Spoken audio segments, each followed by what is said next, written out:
Break के बाद आपका खैर मकदम है। तो सुप्रीम कोर्ट में आर्टिकल 370 के हवाले से समाअत जारी है। रोजाना की बुनियाद पर समाअत होनी है और इस हवाले से सियासी बयानबाजी भी जारी है। हमारे साथ हमारे नुमाइंदे खुरम दिल्ली से बराह रास्त जुड़ चुके हैं। खुरम, समाअत जारी है और वहीं जहां एक तरफ अपोजिशन का ये भी मानना है कि सुप्रीम कोर्ट में इस हवाले से एक आईनी तौर पर इस मामले को देखा जाएगा, तो बीजेपी का कहना है कि आईनी तौर पर ही सब कुछ हुआ है और ऐसे में सबके हक के लिए ही जो फैसला लिया गया था।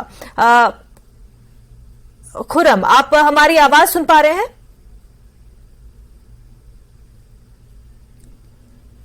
खुरम, आप तक हमारी आवाज पहुंच पा रही हो तो बताएं कि अभी तो समाअत जारी है, क्या कुछ रिएक्शंस देखने को मिल रहे हैं, क्या दलीलें जो है पेश की जा रही है?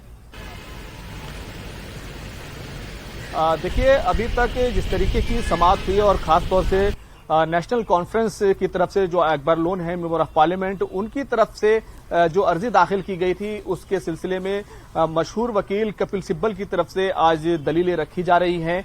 अभी लंच का समय हुआ है तो थोड़ी सी उसके बाद 2 बजे से फिर से दोबारा से कपिल सिब्बल एक बार दलीलें रखेंगे। लेकिन अभी अगर लुब्बे लुबाब को देखें, जिस तरीके से कपिल सिब्बल ने जो दलीलें रखी हैं उसका लुब्बे लुबाब ये है, चाहे उन्होंने संविधान सभा की बात की हो या फिर 1800 की दहाई में 19वीं दहाई से लेकर के जिस तरह के बदलाव आते रहे और किस तरीके से जम्मू कश्मीर हिंदुस्तान का हिस्सा मिला, एक्सेशन हुआ और ये तमाम बातें जिस तरीके से हुई हैं उसमें लुब्बे लुबाब यही है कि कपिल सिब्बल ने ये बताने की कोशिश की है कि संविधान सभा ने जो हमारी दस्तूर साज आइन साज असेंबली थी उसने एक कश्मीर को शामिल करने के लिए दफा 370 को बनाया था और उसी के जरिए से एक बात तय की गई थी कि अगर कोई भी कानून जम्मू कश्मीर में नाफिज करना होगा तो फिर उसके लिए वहां की असेंबली से, वहां की विधानसभा से इजाजत लेनी होगी। अब क्योंकि इस पूरी दफा को ही मरकजी हुकूमत की तरफ से खत्म कर दिया गया है तो क्या उसके लिए जो प्रक्रिया अपनाई गई, जिस तरीके से 2018 का उन्होंने सवाल उठाया कि 2018 में असेंबली तहलील कर दी गई, उन्होंने यह सवाल भी उठाया कि वहां पर हुकूमत बन सकती थी, इसके सिलसिले में कोई पेशरफ नहीं की गई, कोई बात नहीं की गई।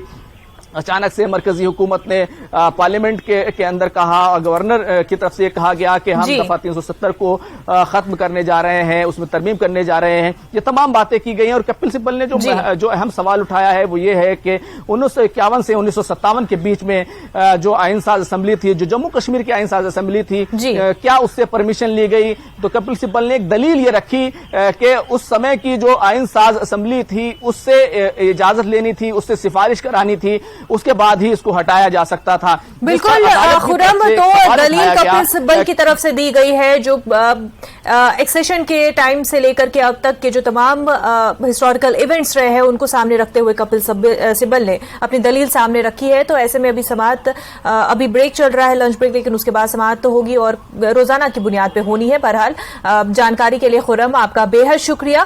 फिलहाल प्राइम नून @ 1 में इतना ही, लेकिन आप देखते रहे न्यूज़ 18 जम्मू कश्मीर लद्दाख हिमाचल। आदाब।